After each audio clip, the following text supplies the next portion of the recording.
Today we will read about lungs. जो lungs है ना, सबसे पहले उसका डेफिनेशन हम पढ़ेंगे। डेफिनेशन क्या है इसका? ये pair of spongy air filled organ of lower respiratory tract. जो लोअर रेस्पिरेटरी ट्रैक्ट में जो स्पॉन्जी एयरफिल्ड ऑर्गन होता है ना, उसको हम बोलेंगे लंग्स। तो this is a principal organ of respiration. एक रेस्पिरेशन का प्रिंसिपल ऑर्गन है जिसके माध्यम से हम लोग ऑक्सीजन इन करते और कार्बन डाइऑक्साइड बाहर छोड़ते हैं। इसका लोकेशन क्या है? लोकेशन जो हमारे बॉडी में जो दो लंग्स रहते हैं ना, ये मेनली थोरासिक कैविटी में रहते हैं। On one either side of the mediastinum enclosed in the pleural sac. जो थोरासिक कैविटी है ना, थोरासिक कैविटी में दोनों लंग्स ही रहते हैं। और इसके बाद हम पढ़ेंगे शेप। जो शेप है ना, ये एक लार्ज कॉनिकल पिरामिडल शेप्ड है। और इसका वेट क्या है? जो वेट है ना, ये राइट लंग का वेट है 700 ग्राम्स और लेफ्ट लंग का वेट 650 ग्राम्स। लंग्स को हम दोनों में दो डिवीज़न में डिवाइड कर रहे हैं। एक है एक्सटर्नल फीचर्स जिसको हम बोलते हैं एक्सटर्नल फीचर्स, और एक है इंटरनल स्ट्रक्चर। एक्सटर्नल फीचर्स को हम लोग चार में डिवाइड किया है। एक है एपेक्स, एक है बेस, एक है बॉर्डर, एक है सरफेसेस। और जो इंटरनल स्ट्रक्चर है इसको हम बोलते हैं इंटरपल्मोनरी ब्रोंकियल ट्री, जिसको हम तीन में डिवाइड किया। एक लोअर ब्रोंकी, एक टर्मिनल ब्रोंकियल, एक रेस्पिरेटरी ब्रोंकियल्स। तो ये जो पिक्चर है, इस पिक्चर के माध्यम से हम इसका जो प्राइमरी चीज़ है वो हम जानने की कोशिश करेंगे। ये जो पार्ट है ना, ये जो पार्ट है ये ट्राकिया है। और ये जो दोनों लंग्स दिख रहे हैं, ये दोनों लंग्स दिख रहे हैं, ये वाला लंग्स है, ये राइट लंग्स है, ये लेफ्ट लंग्स है। और ये जो टिप ऑफ द जो एकदम सुपीरियर में जो टिप पॉइंट है ना, इसको हम एपेक्स बोलेंगे। और जो ये लास्ट वाला नीचे का पार्ट है ना, इसको हम बेस बोलेंगे। और जो टोटल जो फीचर होता है ना, जो लंग्स को लोब्स में डिवाइड करता है, इसमें मेनली हॉरिजॉन्टल फीचर के राइट लंग्स में दो फीचर होता है। एक है हॉरिजॉन्टल फीचर और एक है ऑब्लिक फीचर। और लेफ्ट लंग में एक ही फीचर होता है जिसको हम बोलते हैं ऑब्लिक फीचर, है ना। लेफ्ट लंग पे एक ही फीचर होता है। जो राइट लंग पे दो फीचर के माध्यम से हम इसको तीन में डिवाइड करते हैं। एक है सुपीरियर पार्ट, एक है मीडियल पार्ट और एक है इंफीरियर पार्ट। और जो लेफ्ट लंग है उसको हम दो में डिवाइड होता है, एक सुपीरियर पार्ट, एक इंफीरियर पार्ट। इसको हम लोब्स में भी डिनोट करते हैं। देन उसके बाद हम पढ़ेंगे एक्सटर्नल फीचर्स। मैंने बताया एक्सटर्नल फीचर्स को टोटली हम चार में डिवाइड किया।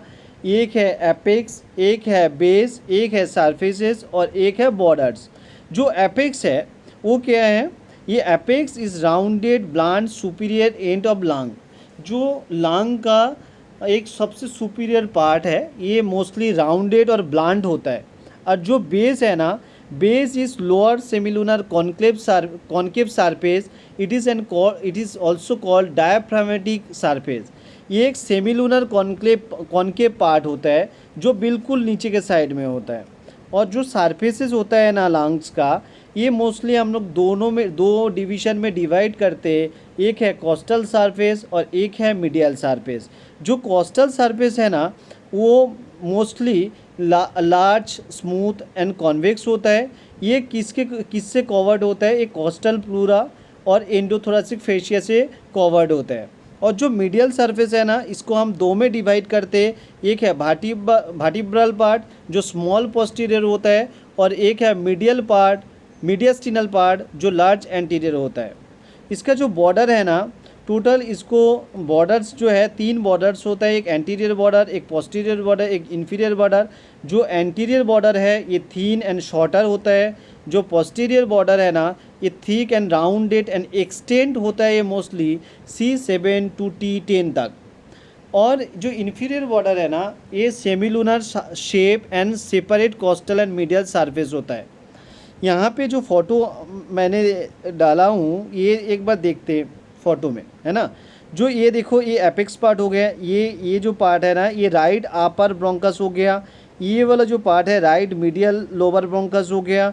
और जो ये नीचे वाला है ना, ये राइट इन्फीरियर लोअर ब्रोंकस हो गया।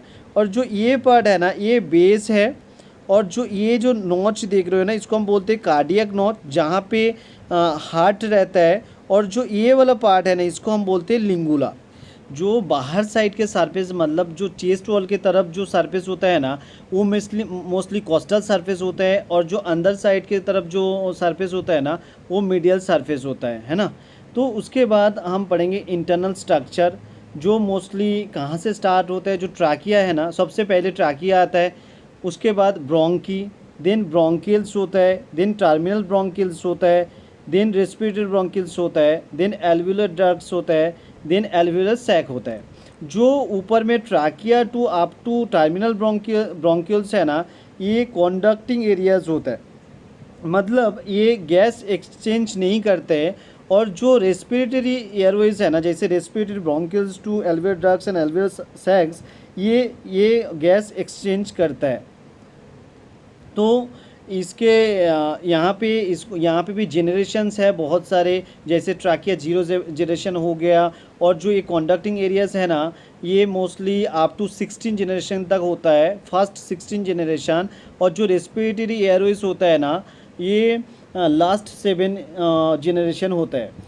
ये जो जनरेशन है ना, ये डिस्कवर्ड बाय वेल्स। इसको हमने वेल्स फार्मूला या वेल्स थ्योरी भी बोलते हैं, है ना।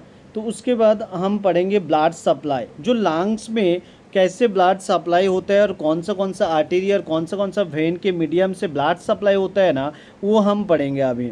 जो देखो मोस्टली जो लंग्स में ब्लड सप्लाई होता है ना, ये दो आर्टेरीज और 2 वेन में होता है। एक ब्रोंकियल आर्टेरीज और पाल्मोनरी आर्टेरीज होता है, और ब्रोंकियल वेन और पाल्मोनरी वेन होता है। जो ब्रोंकियल पार्ट है ना, ये जो ब्रोंकियल ट्री है, जैसे ये जो ट्राकिया टू अप टू जो एल्वुलर सैक है ना, यहाँ पे इसको खुद को ब्लड सप्लाई करते हैं। और जो पाल्मोनरी पार्ट है ना, ये जो ब्लड जो हार्ट से पाल्मोनरी आर्टरी के मीडियम से जो लंग्स में ब्लड आता है ना, वहाँ पे बहुत सारे कैपिलरीज होते हैं, जहाँ पे ये ऑक्सीजन और कार्बन डाइऑक्साइड का एक्सचेंज होता है। और इसके बाद हम पढ़ेंगे लिम्फेटिक ड्रेनेज।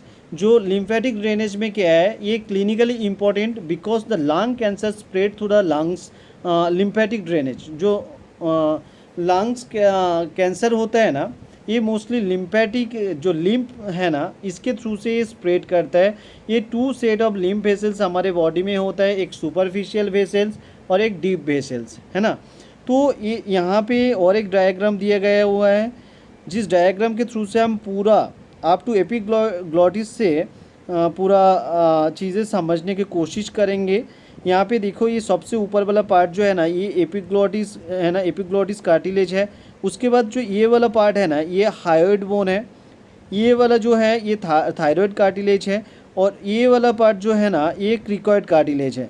ये जो total epiglottis cartilage to up to cricoid cartilage है ना, ये पूरा लैरिंग्स बोलते हैं इसको हम। उसके बाद देखो, ये जो मैंने पहले भी बताया है, जो लंग्स का ऊपर वाला पार्ट होता है वो एपेक्स होता है।